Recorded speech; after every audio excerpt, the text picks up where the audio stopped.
আসসালামু আলাইকুম সবাইকে। আপনারা সবাই কেমন আছেন? আশা করি আপনারা সবাই অনেক অনেক অনেক ভালো আছেন। আপনাদের সুস্থতা কামনা করছি, সেই সাথে আমার নতুন ব্লগটি শুরু করছি। আজকে আপনারা বুঝতেই পারছেন কোথায় চলে এসেছি। এটা হচ্ছে নতুন একটি মাদ্রাসা, যেখানে অনেক অনেক ছোট বাচ্চারা পড়াশোনা করে, যেটা নতুন উদ্বোধন হয়েছে আমাদের সাতমাথায়। আমার বড় বোনের ছেলে মাদ্রাসায় পড়ে, সে প্লে থেকে এখন নার্সারিতে উঠলো। তো তার ডিসেম্বর মাসের বার্ষিকীয়া প্রতিযোগিতার অনুষ্ঠানে আমাকে ইনভাইট করা হয়েছিল, তাই আমি দেখতে এসেছিলাম।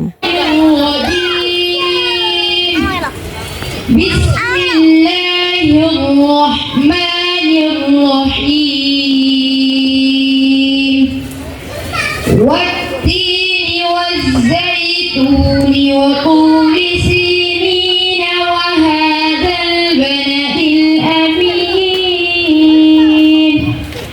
لقد خلقنا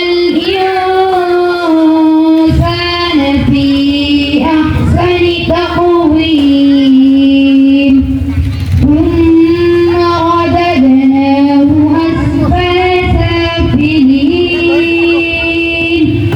إلا الذين آمنوا وعملوا الصالحات। প্রথমে কোরআন তেলাওয়াত দিয়ে অনুষ্ঠান শুরু করলো, তারপরে বাচ্চাদের খেলাধুলা ছিল। বাচ্চাদের এবং গার্জিয়ানের এবং টিচারদের খেলা ছিল, সেই সকল খেলাধুলা হয়েছে। একটু একটু করে সব কিছুর ভিডিও দেওয়া আছে। তো এই যে বাচ্চারা খেলছিল, কি যে আনন্দ করছিল। বাচ্চাদের স্কুলে এরকম বাচ্চাদের ছোট ছোট খেলনা থাকে, আর এই যে এরা বল নিয়ে ছোটাছুটি করছিল খেলাধুলার। আর এই যে মাদ্রাসার আরবি লেখার পোস্টারগুলো দেখা যাচ্ছিল। লুসান স্লিপার দিয়ে খেলছিল, আর এপাশে গার্জিয়ানরা বসেছিল। বিভিন্ন ধরনের পর্ব চলছিল, অতিথিদের বক্তব্য, তারপর ক্রেজ দেওয়া এবং সর্বশেষে রেজাল্ট এবং গিফট প্রদান করে, সব কিছুই দেওয়া আছে এখানে। কেরাত প্রতিযোগিতা হচ্ছিল, শুনুন।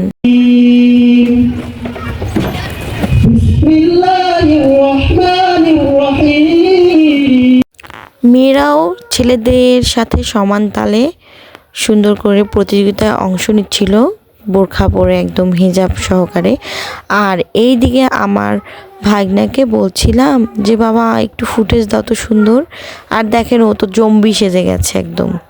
এই যে মাদ্রাসার স্টুডেন্ট এত দুষ্টু, একে না দেখলে কেউ বুঝতেই পারবে না। এই তো আমার বোন আর বোনের ছেলেকে দেখতে পাচ্ছেন। ওর ছেলেকে সামনের বছর ভর্তি করিয়েছিল, এবার ও জিপিএ 5 পেয়েছে, প্লেতে নার্সারিতে উঠলো। তো ওর জন্য দোয়া করবেন, ও যেন আরও অনেক দূরে এগিয়ে যেতে পারে, আমিন। এটা আমাদের সাবেক কাউন্সিলর আরজু চাচা সবাইকে গিফট প্রদান করছে। এখন আমার ভাইনাও যাবে, ওকে ফার্স্ট প্রাইজ দেওয়া হয় দৌড়ে।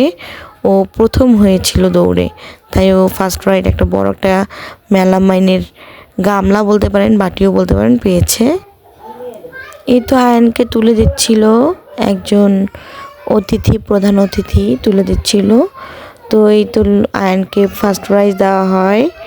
তো ভালোই, এভাবেই ছোট বাচ্চারা ছোট ছোট গিফটের মাধ্যমেই হোক আর খেলাধুলার মাধ্যমেই হোক, তারা অনেক দূরে এগিয়ে যাবে, অনেক বড় হবে এবং অনেক কিছু শিখতে পারবে। তাই বাচ্চাদেরকে এরকম অ্যাক্টিভিটিতে তাদেরকে যোগদান করতে দেওয়া উচিত, তাতে তারা পরিবেশ শিখবে এবং সামাজিকতা শিখবে। আমার ভাগনাকে মাত্র 4 বছর বয়সেই মাদ্রাসায় দিতে হয়েছিল আমার বোনের, কারণ ও অনেক জবরদস্তি করতেছিল সবার দেখে যে আমিও পড়বো আমিও পড়বো। আমার ভাগ্নিটা 5 বছর পুরো হওয়ার কারণে ওকে স্কুলে দেওয়ার কারণে আমার ভাগনাও এখন জেদ ধরেছিল যে আমাকেও স্কুলে দাও। তো আমার বোন না পেরে ওকে 4 বছর বয়সেই মাদ্রাসায় দিয়েছিল। তো এখান থেকে বোঝা যায় যে বাচ্চাদের আগ্রহ থাকলে দেওয়া যায়, তবে বাচ্চাদেরকে বেশি চাপ দেওয়া যাবে না। বেশি চাপ দিলে তাদের মেমোরিতে এটা বসে যাবে যে পড়াশোনা একটা চাপের ব্যাপার, এটা করা যাবে না। তো পড়াশোনার ক্ষেত্রে বেশি চাপ দেওয়াও যাবে না এবং সুন্দরভাবে বাচ্চাদেরকে শেখাতে হবে যে এটা তোমার জন্য ভালো, এটা তুমি করো, এটা তুমি করতে হবে তোমাকে। সবাই এরকমটাই করে। বছরের শেষে, পরীক্ষার শেষে বাচ্চাদেরকে এভাবে সুন্দরভাবে তাদের রেজাল্টটা প্রদান করা হলে বাচ্চারা অনেক আগ্রহী হয় এবং তারা ভালো রেজাল্ট করার চেষ্টা করে। সুন্দর মনোরম পরিবেশে আমাদের রংপুর শহরের সাতমাথায় এই মাদ্রাসাটি উদ্বোধন করেছিল আজ থেকে 3 বছর আগে এবং নতুন করে নতুন বিল্ডিংয়ে উঠেছে আজকে। তাই এই উদ্বোধনী অনুষ্ঠান এবং এই পুরস্কার বিতরণী এবং কিছু বাচ্চাদের খেলাধুলা নিয়ে এবং সবার জন্য খাওয়া দাওয়ার ব্যবস্থা করে আজকের দিনটি অনেক সুন্দর করে তুলেছিল সবার জন্য। তো স্কুল কর্তৃপক্ষকে অনেক অনেক ধন্যবাদ বাচ্চাদেরকে এত সুন্দর একটা মুহূর্ত উপহার দেওয়ার জন্য। গোলাপি হুডি পরা যে বাচ্চাটিকে দেখা যাচ্ছে সেটা হচ্ছে আমার বোনের মেয়ে, আমার আরেক বোনের মেয়ে। ও কুড়িগ্রাম থেকে এসেছে। ও হচ্ছে আমার বোন আর দুলাভাইকে রেখে ও আজ 1 মাস ধরে আমাদের রংপুরে আছে, ও নানি বাসায়। ও একটুও কান্নাকাটি করছে না, অনেক বড় হয়ে গেছে মেয়েটা মাশাল্লাহ। আর ওদের বিরিয়ানি দিয়েছিল, বিরিয়ানি খাচ্ছে। আর এপাশে যে গিফটগুলো বেঁচে গিয়েছিল সবাইকে একটা একটা করে দেওয়া হচ্ছিল, দিয়ে সবাইকে সান্ত্বনা পুরস্কার দেওয়া হচ্ছিল। তো এই পর্যন্তই, সকলে অনেক অনেক এনজয় করেছে।